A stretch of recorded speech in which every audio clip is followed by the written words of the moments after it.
ভাই ছোটবেলায় এক সাধু বাবা আমার হাত দিকে কইছিল বড় হওয়ার পর আমি নিচের চুল ফালিয়া খামু। কথাটা কেমনে কেমনে মিলা গেল দেখেন।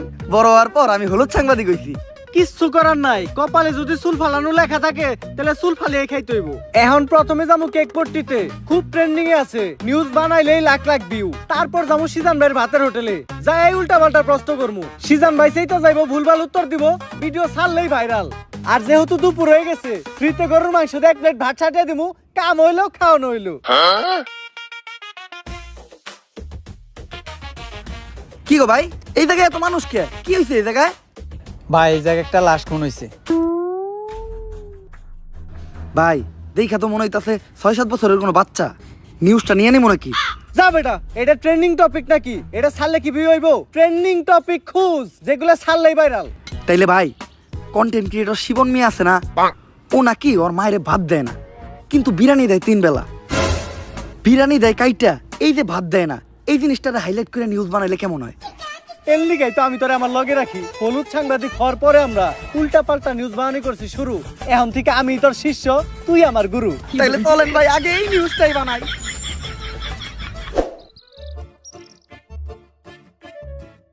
স্যার স্যার স্যার দাঁড়ান, একটু দাঁড়ান। স্যার, আপনি করে দেখে মনে হইতেছে আপনারা মিডিয়ার লোক।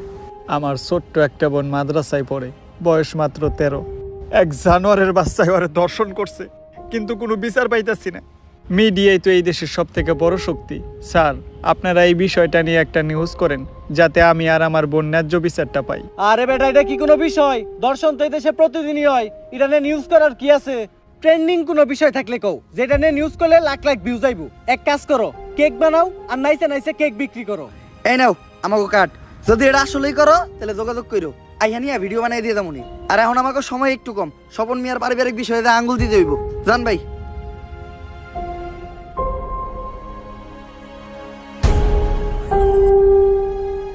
বইনে এক গ্লাস পানি লয় তো।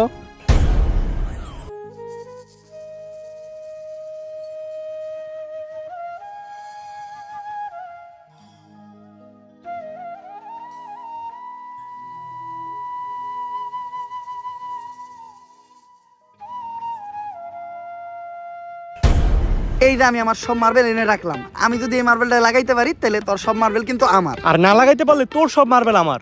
ঠিক আছে, তুই একটু হইরা বয়। কে? তুই যদি অনেই বইয়া থাকস, আমি মার্বেল মারলে এই মার্বেলে না লাগলেও তোর মার্বেলে ঠিকই লেগে যাইব।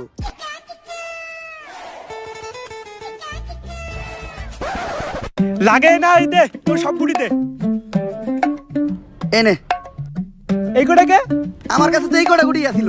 তোরে বিশ্বাস করি না আমি। হাতুড়া, তোর পকেট চেক করমু।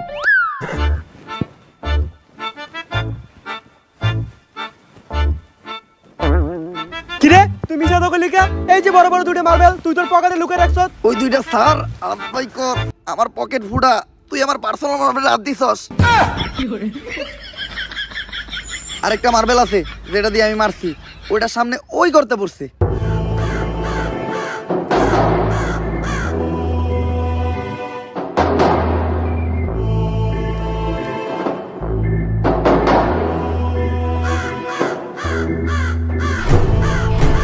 ওই কিরে, আমার হাত আটকে গেছে, ওই তাড়াতাড়ি আয়, আমার এন থেকে ছুটা।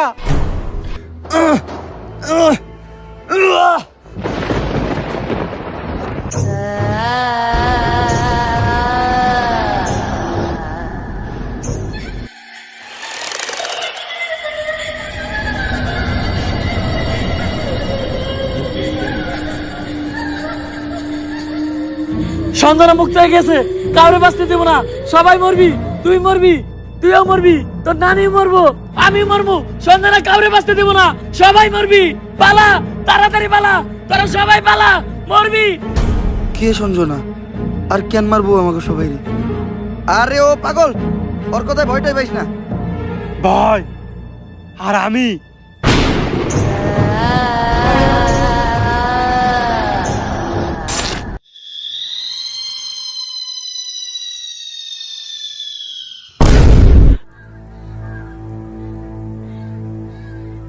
লাশ প্রতিদিনই একটা করে খুন হইতেছে। কোন দেশে সহবাস করি আমরা? এই দেশে আমাদের কোনো নিরাপত্তাই নেই। পুলিশ কি করে? গত 1 মাসে 10টারও বেশি লাশ পাওয়া গেছে। সবগুলা লাশই সাংবাদিকের, আর লাশগুলা পাওয়া যাইতেছে অনেক অলৌকিক ভাবে। আমি একটা রহস্যের গন্ধ পাইতাছি। স্যার এটা রহস্যের গন্ধ না, এটা আমার পাদের গন্ধ। সকালবেলা মুলাতে ভাত খাইছি। আর একটা উল্টাপাল্টা কথা কইলে খেতে ফেলে পিছন মেরে দিমু, পাবলিকের সামনে মুখ দেখাইতে পারবি না। লাশটা দেখে যা বুঝতে পারলাম, এইভাবে খুন করা কোনো মানুষের পক্ষে সম্ভব না। আর খালি সাংবাদিকের এই কেন খুন হইব? কানেকশন তো একটা আছে। এই কাজগুলো যে করতেছে ওরে পাইলে ঢুকাই দিয়ে ফুড়ে গেলাম। বস, দোকানের দায়িত্ব আমারই দিন, ফুটাইন আপনি। তোর কইছি না বেশি কথা না কইতে।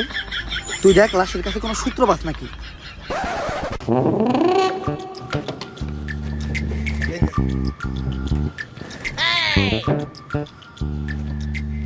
স্যার, কোনো সূত্রই তো পাইলাম না। ভালোভাবে দেখছস তো? কোনো কিছুই পাস নাই?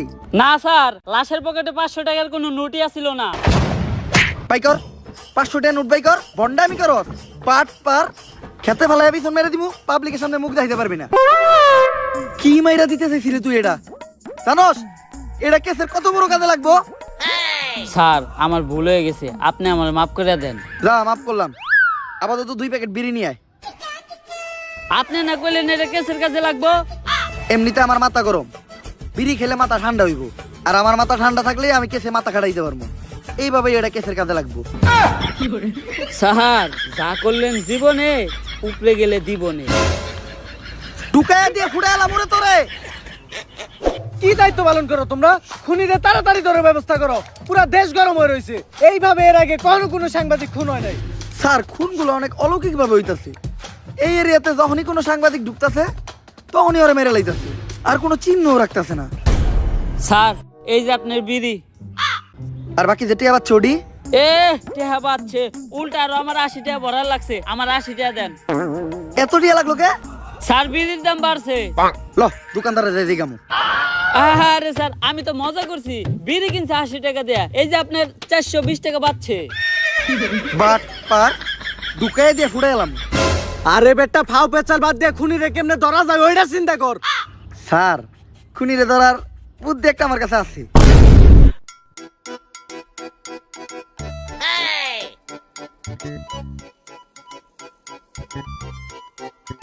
স্যার, আপনারা দুইজন মিলে আমার এই বলিটা দিলেন। আরে তুই কোনো চিন্তা করিস না, আমি আর এসপি স্যার আছি। আমরা থাকতে তোর কিছু হইতে দিব না। আমার আমাকে জীবন দিয়ে হইলো তোরে বাঁচামু। এই তুই এনে থাক, আমার খুব মুতে ধরছে রে। স্যার, মুতে তো আমারও ধরছে। চলেন দুইজন মিলে এক লগে মুইতাহি। এই তুই এই জায়গার বিষয়টা দেখিস, আমরা একটু মুইতাহি। স্যার, আপনারা না কইলেন আপনারা আমার জান বাঁচানোর লিগে জীবন দিয়ে দিবেন? আরে বেটা, জীবন দিব তো কইছি, মোতাটকা মতো কই নাই। থাক মুইতাহি।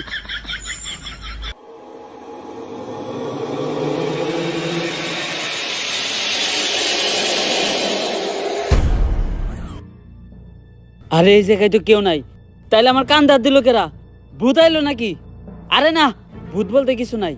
তেঁতুলের আসার টক, ভূতের নানিরে পক পক। কার নানি রে পক পক?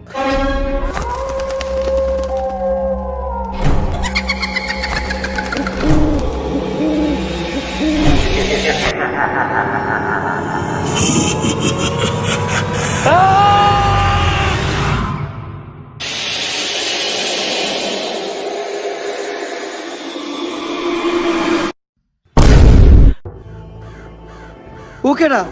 আর আমাকে কনস্টেবল কই? নিয়ে গেছে, সঞ্জনারে নিয়ে গেছে। বাঁচবি না, তারা কেউ বাঁচবি না। সঞ্জনার রাত থেকে যদি বাঁচতে চাস, জলদি করে তারা তান্ত্রিক লালুর কাছে যা। কারণ তান্ত্রিক লালু ছাড়া সঞ্জনারে কেউ আটকাতে পারবো না। বাঁচবি না, তোরা কেউ বাঁচবি না, তোর নারীরা বাঁচবো না, আমি বাঁচবো না। যদি এই পাগলের কথাই সত্য হয়, তাহলে তো আমাকে তান্ত্রিক লালুর কাছে যাইতে হইব। কিন্তু তান্ত্রিক লালুটা কে? আমি চিনি, উনার নাম তান্ত্রিক লালু। উনার দুই পাশে থাকে 2 কালু, একটা একটু বেশি গালা আর একটা একটু কম। তান্ত্রিক লালুই হইল সব ভূতে গজম।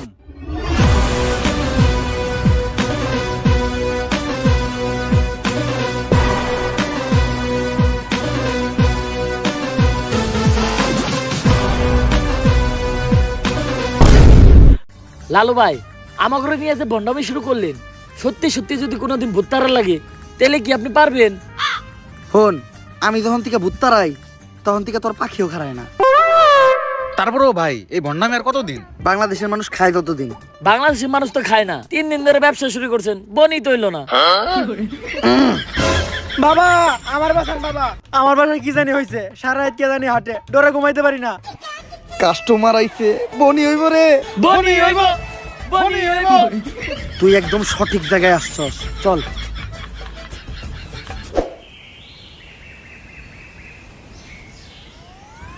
বাট! তুই ঠিকই কইছিলি, তোর এই বাড়িতে কিছু একটা আছে, আমি সিগন্যাল পাইতাছি। কিন্তু বাবা আমার বাড়ি তো এটা না, আমার বাড়ি তো আরো সামনে।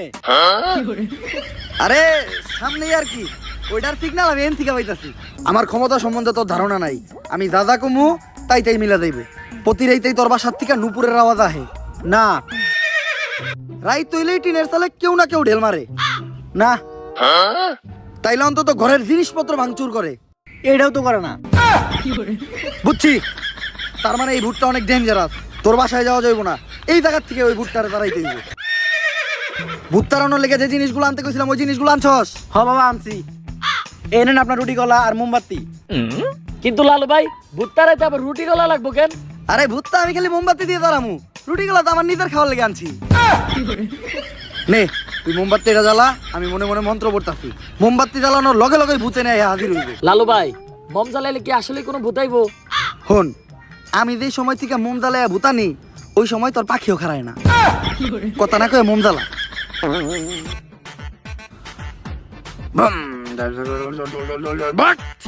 আইছে, আমি স্পষ্ট দেখতেছি ওই জায়গায় আইছে।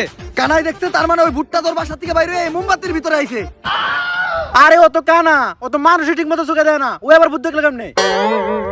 ছোটবেলায় মুরব্বীরা কইতো হনত নাই, বুবা প্রাণীরা ভূত জিন দেখতে পায়, কিন্তু ও তো বুবা না, ও তো কানা। এই জামুকা ভূত তাড়ামু না, এই ভূত তোর ধ্বংস করে লাইবো। বাট বন্ধ হালার করে হালা, পাঁচটিকে বন্ধমি করো, কার লোকে বন্ধমি করতে আইছস? তো কথা নিয়ে লাগে আরেকবার নাকি? কপাল ভালো, ও খালি তগরে মারছে, আমার গায়ে যদি ও হাত দিত ও বচ্চ হয়ে যাইত। আপনার গায়ে তো হাত দেয় নাই, কিন্তু জুতা দিয়ে বাড়ি ঠিকই দিছে। আমার বড় দোয়া লাগে গেছে, ওর ওর ধ্বংস আমি খুব নিকটে দেখতাছি। থাক লালু ভাই বয়ান দেন না, মানুষ না জানুক, আমরা তো জানি আপনি ভণ্ড। তাহলে এখন আমরা কই যাইতেছি ভাই? নতুন মুরগি খুঁজতে। আপনি কি আসলে আবার নতুন মুরগি খুঁজে বের করতে পারবেন? হন, আমি যখন থেকে নতুন মুরগি খুঁজে বাই করি তখন থেকে তোর পাখিও খারায় না, তোরা খালি আমার লগে তাল মিলাবি, দেখ আমি মুরগি কেমনে বাউ করি। বাট নতুন মুরগি পাইছি, অন্ধকার কালো ছায়া তোর মাথার উপর ঘুরঘুর করতেছে, শনি তোর খুব নিকটে। ভাঙতি নাই, সামনে যা। লালু ভাই ও তো আপনার ইঙ্গিত বুঝে নাই, ও তো শেষ। তোর উপর কিছু একটা ভর করে আছে, ও খুব তাড়াতাড়ি তোরে শেষ করে লাইব। তুই কহ, রাইত হইলেই তুই ঘুমাইয়া যাস না? সকাল হইলেই তোর ঘুম ভাঙিয়া যায় না? তার মানে তুই শেষ, তোরে আর কেউ বাঁচাইতে পারবো না। বাবা বাবা, আপনি তো জ্ঞানের ভান্ডার বাবা, আপনি আমার সম্বন্ধে এত কিছু জানেন, আপনি পারবেন আমার বাঁচাইতে বাবা। তুই যেহেতু এত রিকোয়েস্ট করতেছস, একবার চেষ্টা করে দেখি। রিকোয়েস্ট কই করলো? কইলো তো মাত্র একবারই। তোর বাবার দেহা রেখা মুইছা গেছে, ডাইনার দেহা।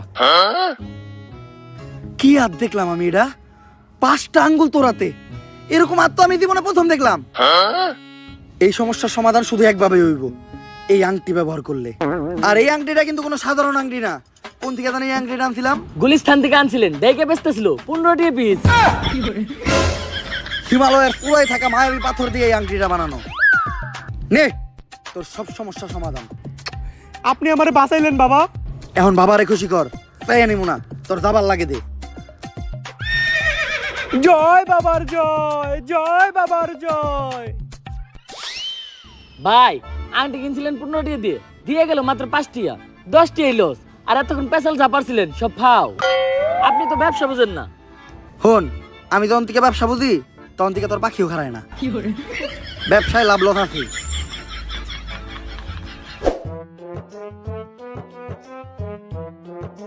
দাঁড়ান লালু,